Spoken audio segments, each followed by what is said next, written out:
Let me ask you a question. If Republicans really thought Elon Musk was doing such a great job trimming the fat or getting rid of the waste out of government through Doge, wouldn't they want him to talk about it? If Republicans believe that Elon Musk wasn't acting in illegal and corrupt ways to achieve his ends and the ends of Donald Trump, push their agenda, wouldn't they be okay with him answering questions? Well, the answer would be yes. But of course, they know Elon is breaking the law. They know he is a corrupt actor. They know he is serving Donald Trump's unconstitutional agenda. And they know if people find out, it will destroy them. And that is why today they blocked a subpoena for Elon Musk to come and testify in front of Congress. And for that reason, Jasmine Crockett reamed out Republicans and Elon Musk to their faces in a brutal takedown that we're going to check out. But before we do, if I could quickly ask you to leave a like on this video, and if you haven't already and you enjoy our channel, to hit that subscribe button. It goes a long way, and it really does mean a lot to me. Now let's get into this takedown from Jasmine Crockett. It might be her best moment yet. Chair recognizes Ms. Crockett. Thank you so much, Mr. Chair. It's the faux outrage for me. It's as faux news that I'm hearing, because somehow you guys, and when I say you guys, I am referring to my Republican colleagues, pretend as if you are the heroes of the story. But let me remind you who set the house on fire. It was y'all. So let me go ahead and handle these receipts, because I know that I always have to have proof, even though I guess our education system is failing us, because it seems like facts don't seem to faze people that vote for y'all. But I'm going to do it anyway. So when we talk about debt, I'd ask for unanimous consent to enter into a record this article that says Donald Trump built a national debt so big, even before the pandemic, that it'll weigh down the economy for years. Without objection, so ordered. Thank you so much. In fact, it talked about the fact that he ran up our debt almost $8 trillion. It was estimated to be $7.8 trillion at that time. And this is it's actually the third biggest increase ever under any presidential administration. So I don't understand how y'all gonna play the heroes. I also want to just kind of be clear about some basic level setting of civics, because it seems like civics is evading us. And listen, Governor, I actually appreciate you. I know that in today's times, for whatever reason, if you got a D or an R in front of your name, it has to be all hostile. Listen, I am a former business owner. If I was not sitting in this seat, I would still have my law firm, but you know, we have rules, right? So I'm not allowed to practice law. I'm not allowed to do a lot of other things, because ethics decides that that's not really a good thing, to make sure that the American people can trust that I don't have any divided interest. In fact, we do that for people that run our treasury typically. So I'm curious to know if you have an elected treasurer in your state. And you do, actually. We do. I know you do, because I looked him up. And I'm curious to know. So it's my guess that he's the one that actually controls all of the treasury systems that you have, correct? Some of the investments.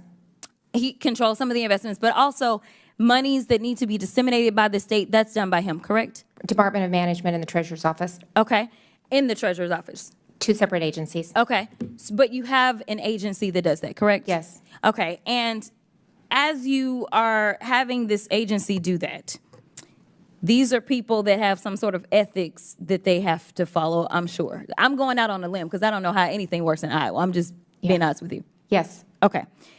Here is the deal. I want the American people to understand that Democrats are not against efficiency. In fact, the last time that this country actually ran to the extent that there was a balanced budget and actually there was a surplus, it was a Democrat in the White House. His name was President Clinton. So we are not against this. What we are against is this idea that we will evade the Constitution, or we will evade our own constitutional.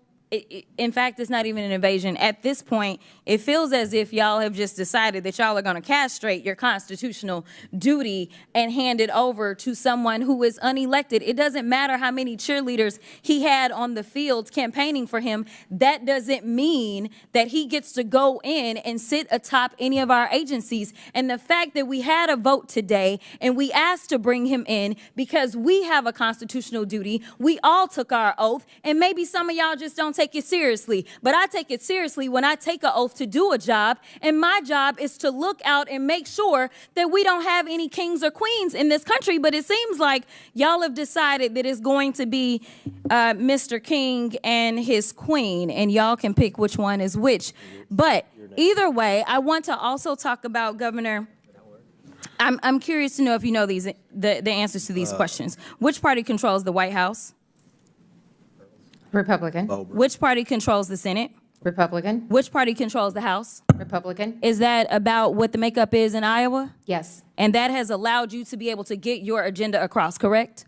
Yes. And you haven't had to bring in somebody to basically usurp any types of norms because you worked through the process, correct? Well, I did executive orders, Yes or no? 2080 Yes or agreements, no? and then Yes- went yes to the or no? Because legislature we've as only well. got It wasn't all of the I'm above. going to reclaim my time because I All of only the got above. so much time left. All of the I above. also want to point out that you specifically talked about that you recently had 3 national declarations for disasters, and I want to enter into the record a unanimous consent. Trump moves to abolish FEMA, shift disaster response to states. Without objection. And my so ordered. final unanimous consent I'd ask says that Mike Johnson's budget plan is at risk of collapse, even though we know that y'all control all 3 levers of government. So if this is what y'all want to do, then go ahead and clean it up and fix it and just go through the process. And honestly, there's nothing that Order. we will be able to say about it. Order. And with that, I will yield. I feel like I have to. I need a hat to tip. I just like, that was incredible. I need some way to congratulate Jasmine Crockett. I'd like to shake her hand to the camera, Congresswoman Crockett. If you're watching, I'd just like to shake your hand. That was outstanding. That is the energy. That is the unapologetic, just chutzpah that we need. I'm fired up. These past few days, weeks, this administration that's already felt like 4 years has been draining me, and I am sure you feel the same. A couple of days ago on the show, if you're watching every day, you know I was kind of losing my mind. That got me fired up. It got me ready to fight. That is the energy that we need. Man, Jasmine Crockett doesn't stop, does she? She's the best. She's crushing it. And that wasn't the only example. She's calling out Elon and Trump again in this clip right here. I just want to say thank you, because every day that we show up in D.C., we show up for you. We know who we work for. We know that we work for the American people. And what we're not going to do is stand around while they pull this bullshit that they trying to pull right now. Go ahead. This is why I'm not going to be able to preach, because I probably won't be able to stop cussing. Take your time. But let me tell y'all something. I know some of y'all have been frustrated, and you've been saying, where are the Democrats? Where are our leaders? Well, I'm here to tell you that we ain't never left y'all. All right? We are here. We are also going to make sure that they uphold the law. We are not going to sit around while you go ahead and desecrate our Constitution, or you look at the laws that have been passed into law and say, never mind, we'll just ignore that. Instead, we are going to be in your face, we are going to be on your asses, and we are going to make sure, you understand what democracy looks like. This ain't it. So let me tell you something, Mr. Trump. You gonna learn a few lessons from us. And I'm gonna be the first one. You and your little friend off of Twitter. Y'all about to find out, all right? Now let me be clear. What Maxwell said is true. Our job is to conduct oversight. We both serve on the oversight committee. And right now, as elected leaders who tried to go in, we were told, well, hold on a second. We got to check to see if you can come in. Now, y'all know he likes to pal around with Putin, right? He's trying to turn us into Russia. But I got news for him. We, the people, will not go. That's right.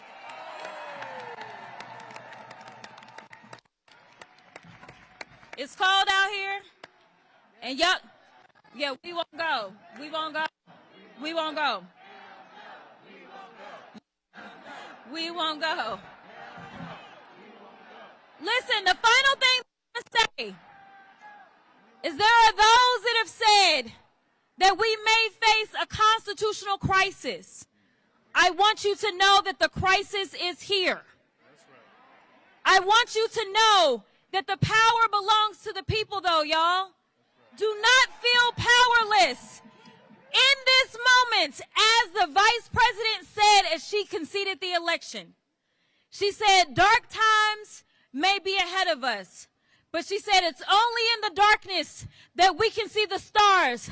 I am telling you right now that the stars are right here. It is time for us to shine. It is time for us to be heard. It is time for us to make sure that they know we will not go. Thank you. All right, next up we've got... Now, I've talked about this on the show a lot, and I want to continue to do so. There is a difference between what is, maybe let's call it unpopular, and what is important. Maybe USAID, although it is incredibly important to America's global soft power, although it is incredibly important to people who know what USAID is doing, maybe the average voter doesn't necessarily land. Elon's attack on it could be unpopular, but is it going to be at the top of their list of issues? Probably not. And that's okay.